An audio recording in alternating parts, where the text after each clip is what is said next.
వారికి కొంత ఏమంటారు మద్దతు తెలుపుతున్నటువంటి పరిస్థితి ఉంది. ఇది ఇట్లా ఉంటే కేటీఆర్ లోకేష్ రహస్యంగా కలుసుకున్నారా, 2 సార్లు మీటింగ్ పెట్టుకున్నారా?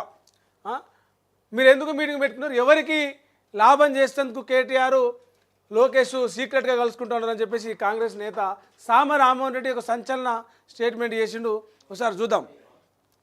ఏపీ మంత్రి Nara Lokesh BRS working president రహస్యంగా భేటీ అవుతున్నారా అంటే అవునని చెప్తున్నారట కాంగ్రెస్ నేత సామ రామ్మోహన్ రెడ్డి. ఈ మధ్యకాలంలో రెండు సార్లు కేటీఆర్ లోకేష్తో రహస్యంగా చర్చలు జరిపిందని చెప్పేసి ఆయన సంచలన వ్యాఖ్యలు చేసిండు. అయితే కేటీఆర్ స్పందించి నిజం కాదు అని ఇట్లా చెప్తే వీళ్ళు కలిసిర్రు అనేందుకు ఆధారాలు నా దగ్గర ఉన్నాయి, నేను నిరూపిస్తా, నిజం చూపిస్తా, వివరాలన్నీ బయట పెడతా అని చెప్పేసి ఆయన గాంధీ భవన్లో మాట్లాడుతున్నాడు. ఒకవైపు కాంగ్రెస్ ప్రభుత్వం గోదావరి కృష్ణాలో తెలంగాణ వాటా కోసం పోరాటం చేస్తుంటే బనకచెర్ల ప్రాజెక్టును ఆపేందుకు ప్రయత్నం చేస్తుంటే మాజీ మంత్రి కేటీఆర్ మాత్రం ఏపీ మంత్రి నారా లోకేష్ తోటి సీక్రెట్గా మీటింగ్లు పెట్టుకుంటా ఉన్నారు. 2 సార్లు ఇప్పటికే మంతనాలు జరిపిండు. అసలు ఈ రహస్య మంతనాలు ఎవరి కోసం జరుపుతున్నారు, ఎవరికి లాభం చేకూరుస్తేందుకు జరుపుతూ ఉన్నారు, రహస్యంగా కలుసుకోవడానికి కారణం ఏంది అని చెప్పేసి ఆయన ఒక సంచలన సరికొత్త ఎలిగేషన్ అయితే పెట్టిండు.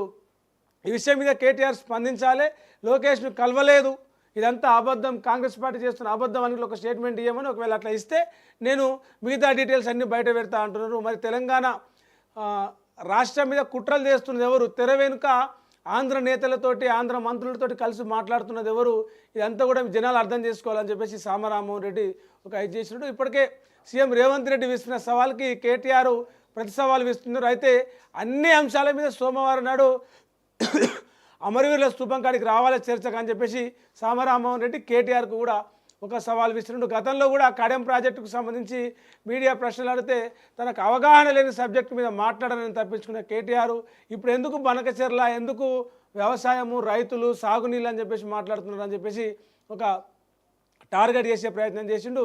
ప్రభుత్వంలో ఉన్నప్పుడు రైతులు చచ్చిపోతే పట్టించుకోలేదు, రైతులు ఆత్మహత్యలు చేసుకుంటే పట్టించుకోలేదు, నీళ్ళ దోపిడిని పట్టించుకోలేదు, ప్రాజెక్టులను పట్టించుకోలేదు, మేడిగడ్డ లాంటి కాళేశ్వరం అని చెప్తున్నారు అట్లాంటి ప్రాజెక్టులు కుంగిపోతే పట్టించుకోలేదు. కానీ ఇప్పుడు ఎందుకు ప్రతిపక్షంలో ఉండగానే రైతుల సంక్షేమం గుర్తొస్తుందా, అట్లా మాట్లాడుతేందుకు కొంచెమన్నా ఆలోచన చేయాలని చెప్పేసి కేటీఆర్ మీద సామ రామ్మోహన్ రెడ్డి సంచలన కామెంట్లు అయితే చేసింది. మరి నిజంగా కూడా కేటీఆర్ లోకేష్ ఇద్దరు కలిసి సీక్రెట్గా కలిసి మాట్లాడుకున్నారా అంటే ఒకవేళ దాని మీద కేటీఆర్ స్పందిస్తే ఆ వివరాలు, వీడియోలు అన్నీ నా దగ్గర ఉన్నాయి, నేను బయట పెడతా అని చెప్పేసి ఆయన సామ రామ్మోహన్ రెడ్డి అంటున్నాడు. ఇది ఇట్లా ఉంటే చిన్న పాపని గొంతు కోసి చంపిరు. ఎంత చిన్న పాప అంటే 5 ఏళ్ల